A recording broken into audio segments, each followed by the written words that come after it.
श्री स्वामी समर्थ. नमस्कार स्वामी मित्रांनो, तुमचं आपल्या चॅनलमध्ये स्वागत आहे.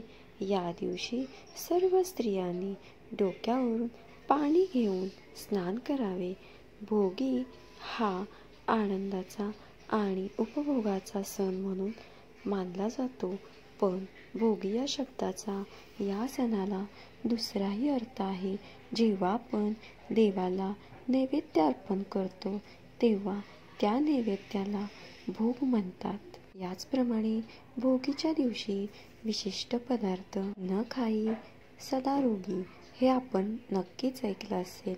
याचा अर्थ आहे की आनंद घेणारा वा उपभोगणारा. भोगी हा सण मकर संक्रांतीच्या आदल्या दिवशी साजरा करतात. भोगी हा उपभोगाचा सण आहे. या दिवशी काय करावे, काय खावे जाणून घेऊया. या दिवशी काय करतात हे जाणून घेऊ. या दिवशी सकाळी घर आणि सभोवताचा परिसर स्वच्छ करावा. दारासमोर रांगोळी काढावी. घरातील सर्व लोकांनी अभंग स्नान करून नवीन कपडे परिधान करावे. या दिवशी स्त्रिया नवीन अलंकार घालतात. या दिवशी अंघोळीच्या पाण्यात तेल टाकण्याची पद्धत आहे. भोगीच्या दिवशी महाराष्ट्रात खास भोगीचा मिक्स भाजी आणि बाजरीची भाकरी करण्याची पद्धत आहे. या दिवशी तेल लावलेली बाजरीची भाकरी, लोणी, पापड, वांग्याचे भरीत, चटणी आणि राळ्यांच्या तांदळाचा भात करण्याची परंपरा आहे. अनेक ठिकाणी सासरच्या मुली भोगी सणाचा आनंद घेण्यासाठी या दिवशी माहेरी येतात. भोगी साजरी करण्यामागील कारण इंद्रदेवाने धरतीवर उदंड पिकावी म्हणून प्रार्थना केली होती.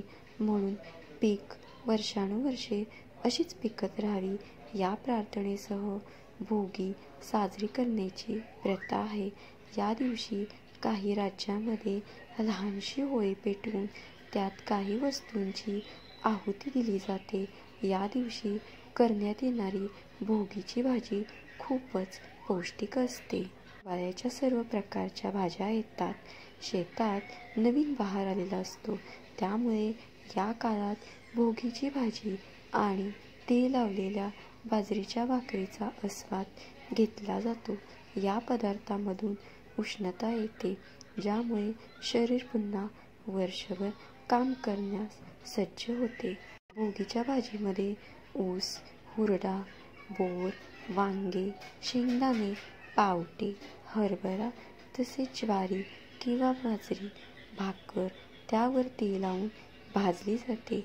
त्यामुळे आपल्या शरीरामध्ये उष्णता निर्माण होते. श्री स्वामी समर्थ. तुम्हाला माझा व्हिडिओ आवडला असेल तर आत्ताच आपल्या व्हिडिओला लाईक करा, सबस्क्राईब करा, कमेंट करा, पुढे शेअर करा. धन्यवाद.